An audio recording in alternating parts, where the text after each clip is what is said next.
Welcome to Amsterdam! You're down and feeling like you're lonely.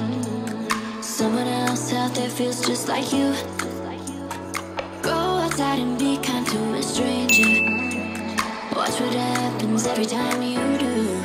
Yeah. Can you feel it? Can you feel the love? Can you feel it?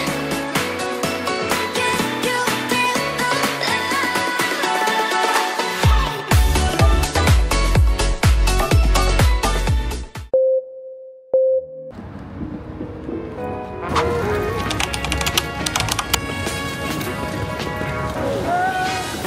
Are you ready? Let's go! Yesterday.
Double decker?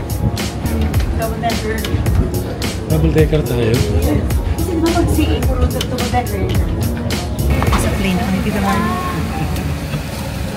And she is assisted by cabin supervisors Rachel and Abdelati. Them and the rest of the crew.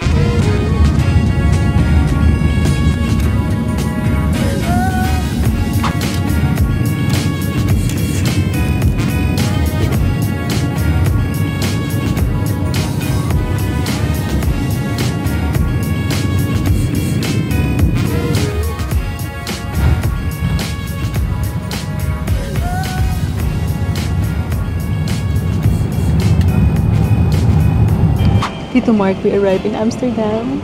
Yeah. We're in Amsterdam. Our flight from Dubai is 7 hours. So far, smooth yung biyahe. Siyempre, that's Emirates Airlines. Masarap yung food. Hindi kami masyadong nag-video ni Mark kasi tulog kami the whole flight. We only had 1 hour sleep bago kami umalis ng Dubai. Kaya bumawi kami ni Mark sa eroplano para meron tayong energy pag nagsimula na tayong gumala sa Amsterdam. So ngayon, nag-aantay na lang kami lumabas ng plane.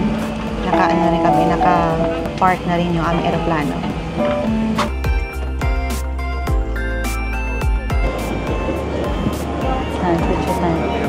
Ayan. Bye, thank you very much. Bye. Tito Mark, welcome to Amsterdam!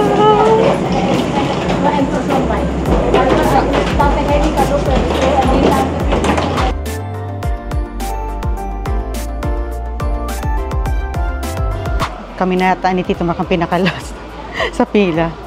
And nakalagay doon sa kanilang announcement, sorry for the inconvenience kasi now yung kanilang immigration is very crowded. No, we landed in Amsterdam Airport Schiphol.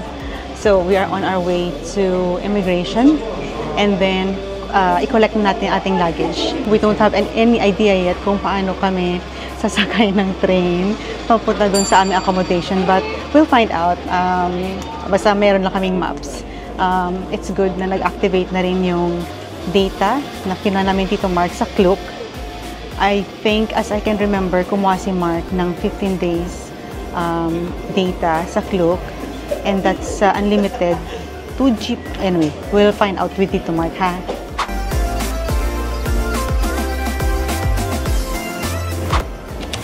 Nandito na aming mga luggage, so let's go na. At kami mag-check pa kung paano namin pupuntahan yung aming accommodation.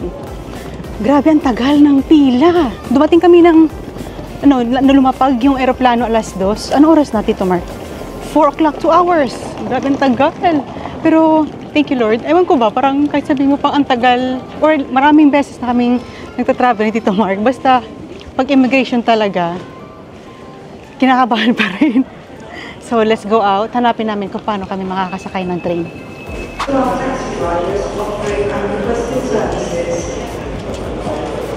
After namin makatawid sa customs, ito na itsura ng mga shop sa labas. Guys, after mo makatawid sa customs, meron pa palang scanner para sa itong 3 luggage namin yan. Kay Tito Mark 2, tsaka itong sa akin, yung yellow. Pero mabait naman, wala namang problema. Nagpa-thank you pa nga paglabas namin eh. So now, si Tito Mark, nina-navigate pa niya kung saan kami sasakay ng train. Wala pa kaming idea kung paano.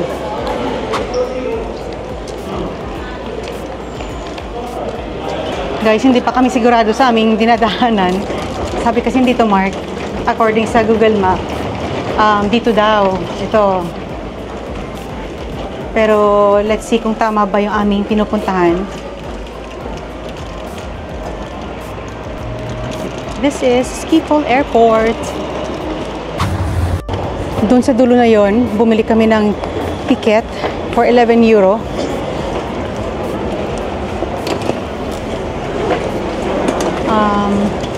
Hindi ko ma-pronounce yung name ng pupuntahan namin, pero meron siyang isang stopover at mag-change na kami ng platform. Hi! Balistad! Medyo challenging ko ngayon ang aming ginagawa ni Tito Mark. We have only 10 minutes bago umalis ang train.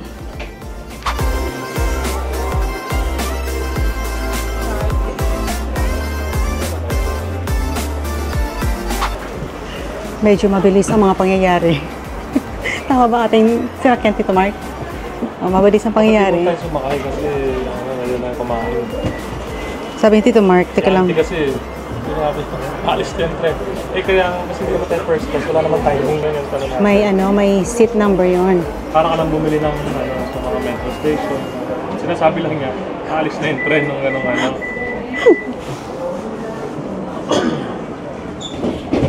Kasi wala naman nakalagay dito. Ang sinasabi ni Tito Mark na sana daw hindi muna kami sumakay ng train. Kasi itong si Auntie, yung binilhan namin ng ticket, sabi niya, the train will leave in 10 minutes. So, syempre, takbo naman kami ni Tito Mark sa platform. Ang bilis ng mga pangyayari. Tapos, sabi ni Mark, sana daw kumain daw muna kami. Ay, anong gagawin? Dito na kami sa aeroplano. Dito na kami, Tito Mark, sa train. So, hopefully, tama itong aming tinataha.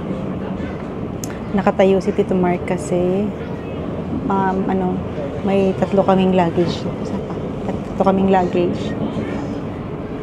Yung aming, yung host ng aming Airbnb, nag-message na kung on the way na daw kami. Sabi ko, on the way na, nakasakay na kami ng train. And then we paid we paid 11.4 langga. We paid 11.4 euros second class. Pero yung second class na yun pala hindi yun siya reserve seat. Parang kung may bakante ka lang na mahanap. So makakaupo ka. Ano langga? Yung next na lasing ko pa. Na 504. Na doon from there. So tama lang sabi ni Auntie. Ano? Baka tamang sabi ni Auntie na darating yung train in 10 minutes. So kung hindi tayo sumakay, alas 5 pa darating. So tama lang ginawa natin. Doon lang tayo kumain. 45 tayo darating. Para may 15 minutes na ano. So, Gantay tayo dun sa ano. so tama lang din yun ng in-advise ni auntie. Ano ba sabihin ko?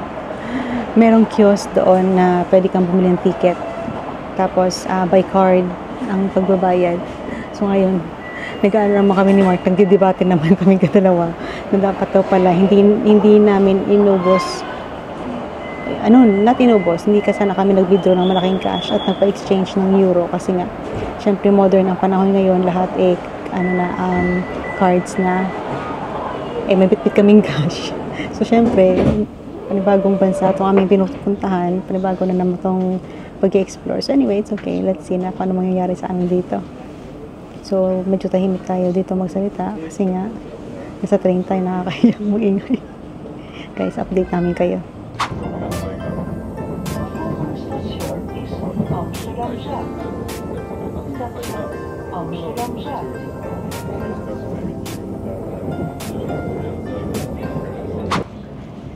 Guys, ang masasabi ko lang, naligaw kami dito, Mark. Unang araw pa lang nandito. Naligaw na kami. Paano kasi, sabi ulit dito, Mark, iba-iba naman daw yung nakalagay dun. Anyway, basta si Tito Mark na wala dyan sa kanyang pag na-navigate ng aming pupuntahan. Ayan siya. Namumblema. Namumblema yan siya. Kung paano kayo pupunta doon sa aming sa aming accommodation. Ang ganda ng weather. Sakto lang yung lamig. I think paalis na to siguro anytime. Hindi, paalis kami ng 5:10.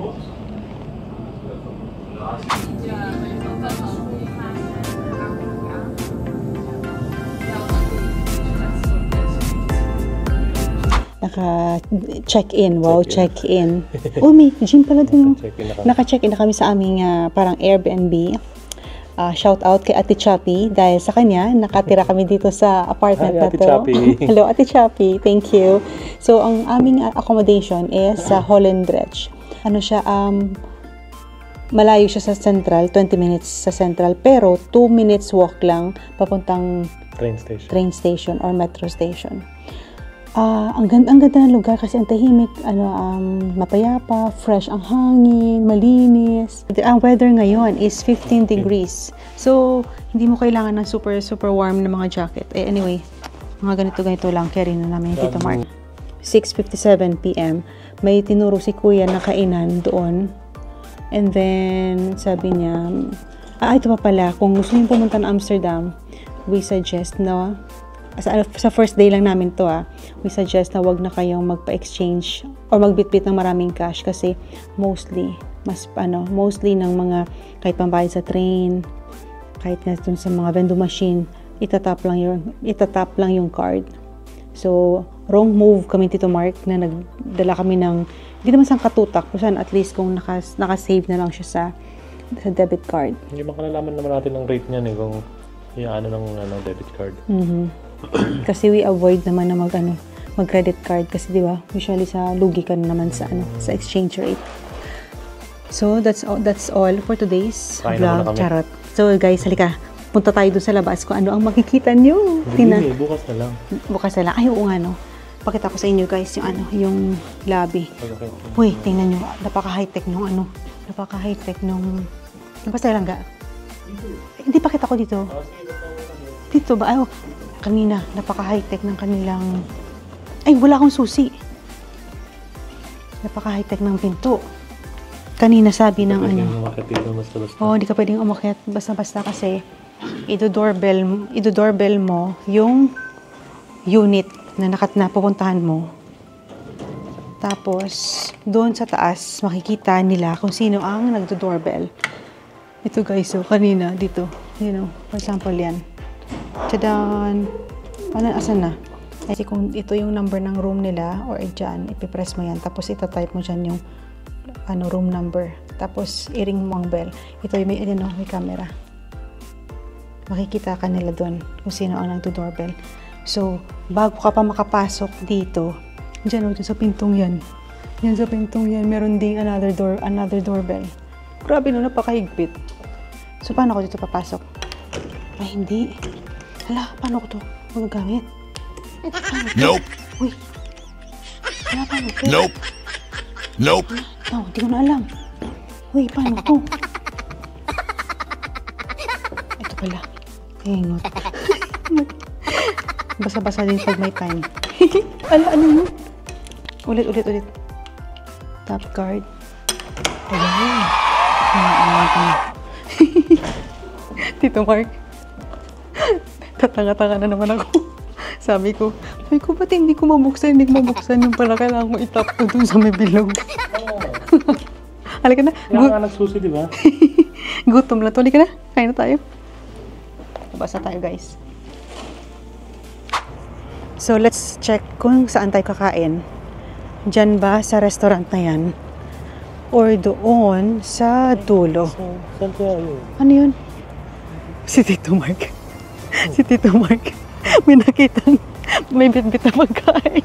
Sabi niya, saan ba nabili yun? Halika na, balikan natin. Charot. Halika, silipin natin. Hindi, train station yun eh. Ha? Train station. Ay, ang ganda ko dito. Train station. Nasaan?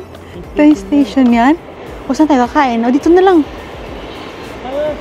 Ano? Tayo bumaba kanina, pakihirap pa tayo.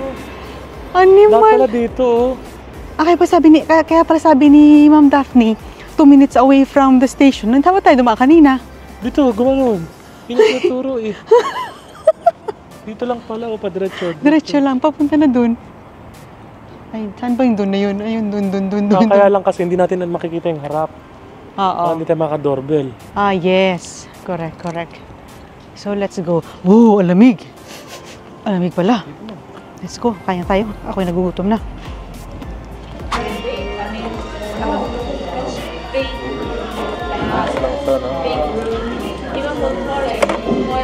So, ang bilis na tapos ang aming araw ni Tito Mark.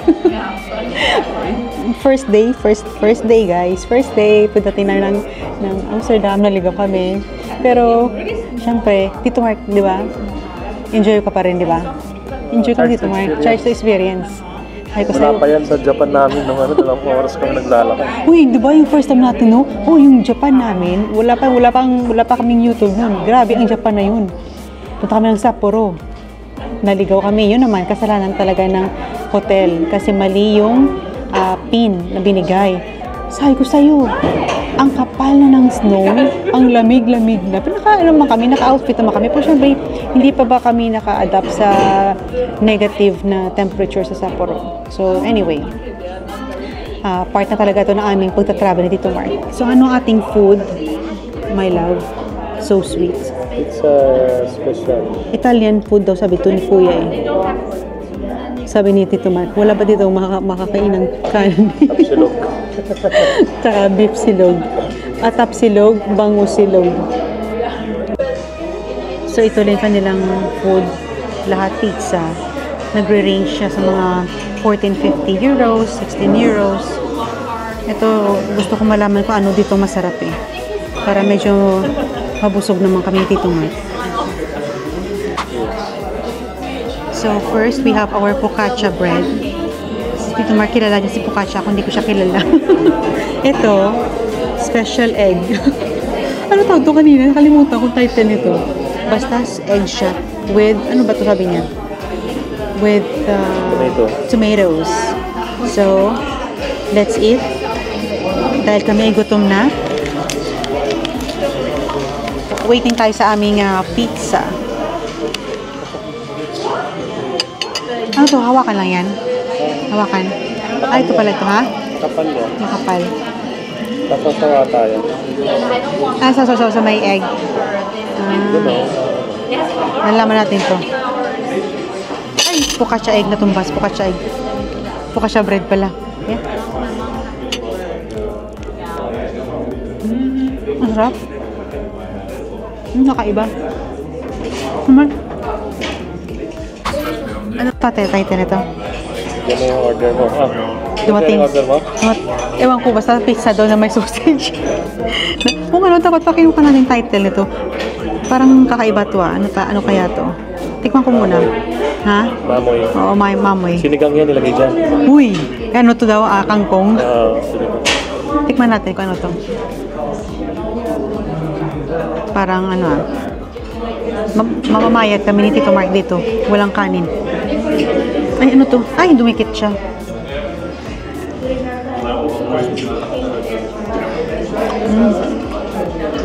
Ano kaya to? Ba masarap? Totoo. Healthy na kami Tito Mark dito.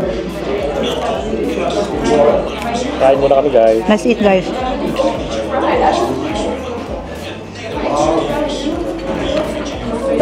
Ano ating bibili lang ga? Mang breakfast tomorrow. Sure ka magkakanin? Gusto mo magkanin lang ga? Bobby Andrews. Ano kaya yan, no?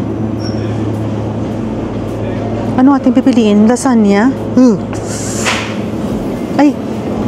Curry. Goreng. Bami goreng. Ito na lang, ba't magtinapay?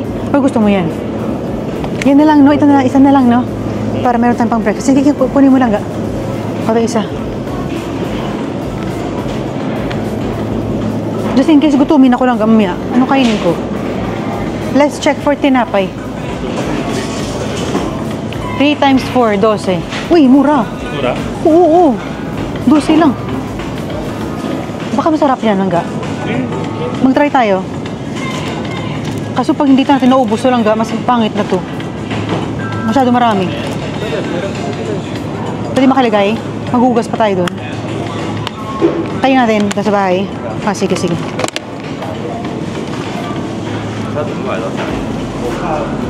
Ay, yan lang, kaso lang. Kapag pinugas mo lang normal, bukas mag-molds na yan. Mabilis mag-molds eh. It's either na pagbukas yan, ubusan agad. Kaya mo ubusin yan. Siyempre hindi. Ano to? Ito lang ga, ano lang to? Watermelon. Pag mo nikat, ano to? Tapilan eh? 5? Ay, bakit mas mahal pa to? Ay, hindi ako nagdala ng plastic spoon and fork. Tito Mark. Nagdala ako ng container, pero yung wala. 250. Kantalo. Sige, ito na lang. Talaglag na Tita Joy. Kasi paano? Kasi walang plastic. Uy, talaga hindi uso lang ka plastic dito. I think pag gusto mo ng kata na plastic, may babayaran kang, ewan ko kung magkano cents yan. Uy, kanina hindi malamig. Ngayon talaga malamig na ha. Nanginginig na ako ha. So alam na natin Tito Mark bukas. Ay, ang ingay natin. Ang ingay na. Ang ingay namin. So, alam na natin bukas na pag mga ganitong oras na malamig na siya. Kasi kaninang umaga, nung kaninang hapon na nagbabiyahe kami papunta dito na nagkandaligaw-ligaw kami. Yung mga tao parang hindi pa nag-jacket. Na-notice mo? Keribong pa, malamig siya. Pero hindi. Paggabi. So now we know na bukas magsusuot na ako ng warmer para hindi ako nanginginig pag abutan kami ng gabi tomorrow. Akin ang Ay, ito. Kanina, sabi ko nga sa'yo, kanina kinain ako ng katangahan. Sabi, alam mo anong ginawa ko kanina? Sabi ko, saan ganito ginawa ko? Uy, bakit wala? Katangahan, medyo, aray ko po. Yan, ilan pala. Hindi tayo makakapasok pala kasi. Pag? Kailangan mo pinatap. Oo. Ay, yung mga taong takot magutom. Meron kaming melon para mamaya. Tsaka ito, ibe-breakfast namin. Ano to siya? Nasi Bobby Pangang. Bobby Andrews. Thank you. Left. Uy, paano kaya nakapasok si Kuya? Nagpindot siya ng Pinindot niya yung yung room. Oo, yung room. Tapos tapos may monitor dun sa kanila na may aakyat. Very safe, di ba? Baka tulog na sila. Tulog na. Hindi, sa kwarto sila. Buksan natin muna. Buksan mo na yan. Kailangan ba itong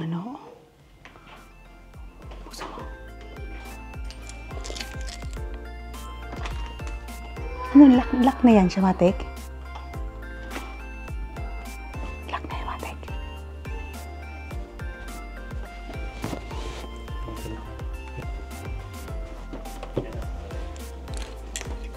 So, itong aming room.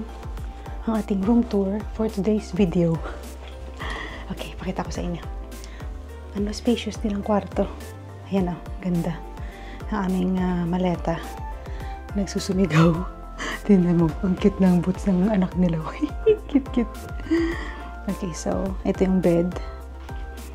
Tapos, sabi daw, bubuksan lang. Kung nainitan kami, buksan lang namin to. Huwag na akong bukas kasi malamig. And then, mayroon kaming cabinet. Nandiyan yung pillow.